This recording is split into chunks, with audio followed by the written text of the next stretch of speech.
Hello guys, welcome back to my channel. मैं हूं ज्योति चौहान, आप लोगों के सामने स्वागत है आपका मेरे YouTube channel art knowledge club में। तो आज हम बात करेंगे एच-स्टेट की। एच-स्टेट का एग्ज़ाम जो कि आपका नियर है, यानी ये है आपका 26 जुलाई को, जो कि होना था आप लोगों का 2024 दिसंबर में होना था। लेकिन अभी ये जो डेट है, इसकी न्यू डेट आई है जो कि 26 जुलाई को है।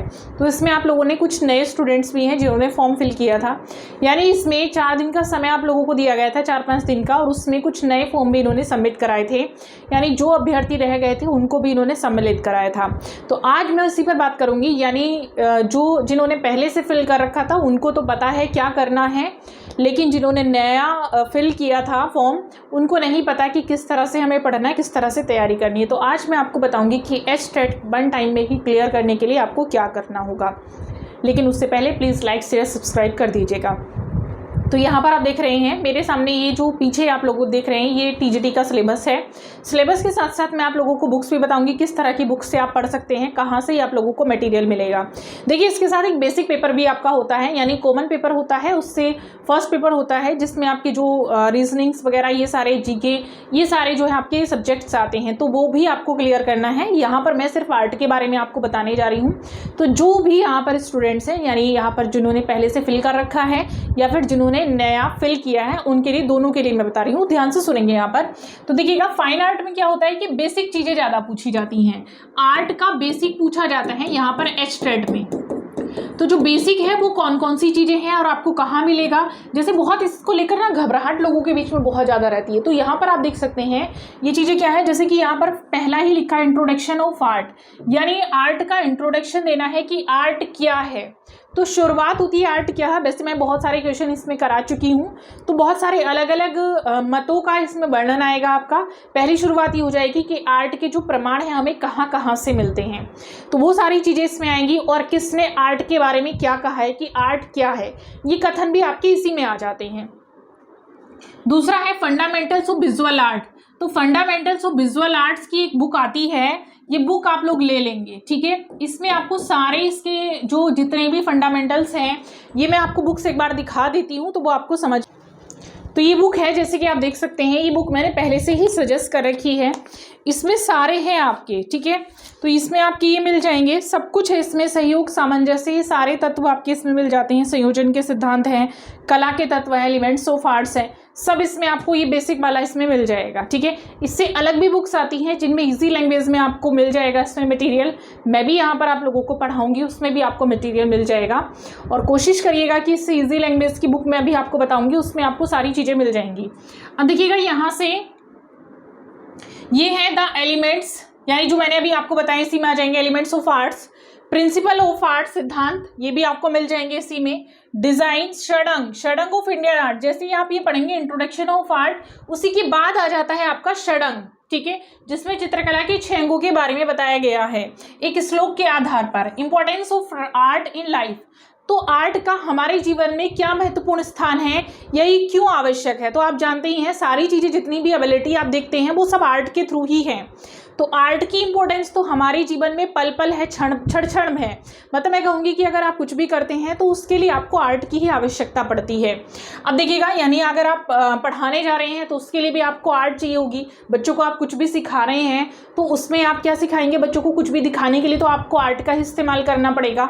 और पढ़ाना भी, टीचिंग भी एक, पढ़ना और पढ़ाना दोनों ही एक तरह की आर्ट है।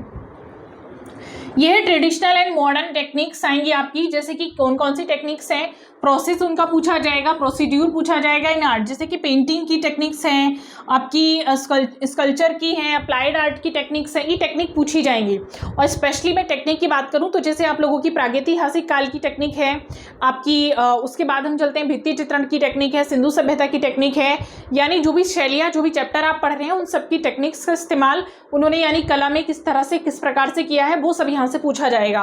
नेक्स्ट है आपका, ये आपका आता है पर्सपेक्टिव और इंडियन फोक आर्ट, ठीक है। भारतीय, भारत में, यानी जो स्पेशली आपकी लोक कलाएं हैं, तो मैं कहूँ यहाँ पर हरियाणा का है तो हरियाणा की आपकी हो गई। ये सारी जो लोक कलाएं हैं वो आपसे पूछी जाती हैं। इसमें है सी पॉइंट है आपका, इंडियन नेशनल फ्लैग से पूछा जाएगा, इट्स एवोल्यूशन, तो फ्लैग के बारे में आपको पूरी इन्फॉर्मेशन होनी चाहिए, कैसे इसका विकास हुआ, कितने रंग हैं इसमें, कौन सा रंग किस तरह का प्रतीक है, वो सारी चीज़ें। इंडियन आर्ट हिस्ट्री आपकी आएगी, और इंडियन आर्ट हिस्ट्री जो आपकी आएगी development from pre historic time से, यानी वही प्री हिस्टोरिक प्रागैतिहासिक काल से आपका, और contemporary period included applied art and graphic subject related pedagogy, तो ये आपका आ जाएगा बंगाल शैली तक। और इसमें आपके कुछ आर्टिस्ट भी आप लोगों को पढ़ने हैं जो इसके अंतर्गत आते हैं, ठीक है।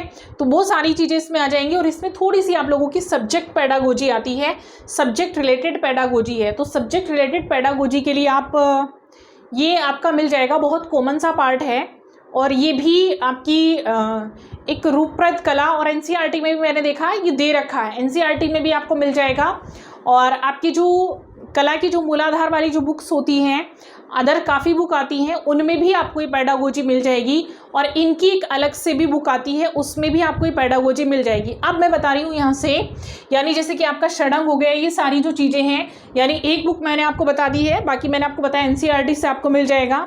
कुछ आप देख सकते हैं, जैसे कि ये बुक मेरे पास है, और आपकी और भी बुक्स आती हैं, चाहे आपके पास कोई भी बुक हो, ये बुक आपको ऑनलाइन मिल जाएगी, ऑफलाइन मिल जाएंगी, बहुत सारी बुक्स हैं। यानी अब आपको करना क्या है, मैं ये नहीं कहूँगी यही बुक्स आप खरीदिएगा।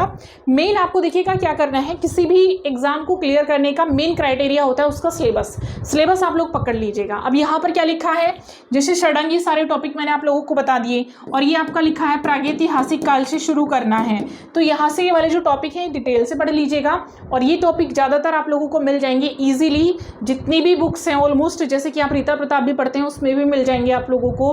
आपके पास बहुत सारी बुक्स हैं, मैंने कुछ बुक्स के लिंक भी अपना नीचे डिस्क्रिप्शन बॉक्स में दे रखे हैं, उनमें भी आपको मिल जाएंगे। एनसीईआरटी में इजीली आप लोगों को मिल जाएंगे। आपको गोस्वामी बुक की बुक्स हैं, उनमें भी आपको मिल जाएंगे। तो बहुत सारी अलग अलग बुक्स इसमें आती हैं। आजकल तो काफ़ी बुक्स अवेलेबल हैं, डिटेल में भी अवेलेबल हैं। तो आपको क्या करना है, अगर आप ऑफलाइन बुक्स ले रहे हैं, ऑनलाइन ले रहे हैं, तो ऑनलाइन में भी आपने देखा इंडेक्स शो होती है बुक्स की, उसमें ये इंडेक्स आपकी शो अगर हो रही हैं, ये सारे टॉपिक उसमें हैं, तो उस बुक को परचेस कर लीजिएगा। उससे अलग जैसे वेस्टर्न इसमें नहीं आता है, तो इसमें बहुत ज़्यादा सिलेबस आपका नहीं दे रखा है, ईजी सिलेबस है। आप लोग अभी से भी तैयारी करेंगे तब भी आपका कवर हो जाएगा, यानी अभी से भी अगर आप लगते हैं तो तब भी आप लोगों का स्टेट जो है क्लियर हो जाएगा। और इसके रिगार्डिंग अगर कुछ आप लोगों का फिर भी डाउट बनता है, वैसे मैंने ऑलमोस्ट कोशिश की है समझाने की, तो आप लोग मेंशन कर सकते हैं मुझे कमेंट, जो भी आप लोगों के डाउट हैं। और मैं एक प्रैक्टिस सेट्स बैच जो है शुरू करने जा रही हूँ, मेरा स्टेट बैच भी आप लोग परचेस कर सकते हैं। तो बैच ज्वाइन करने के लिए नीचे मैंने लिंक दे रखा है, लाइफ टाइम में उसकी वैलिडिटी आप लोगों को मिल जाएगी। सारे जो टॉपिक है मैंने उसमें कराए हुए हैं, एक बार मैं रिवीजन कराने जा रही हूँ उसमें, और प्रैक्टिस सेट्स भी मैंने करा रखे हैं, फिर से मैं प्रैक्टिस सेट्स कराने जा रही हूँ। तो अगर आप लोग बैच लेना चाहते हैं तो बैच से भी मेरे जुड़ सकते हैं।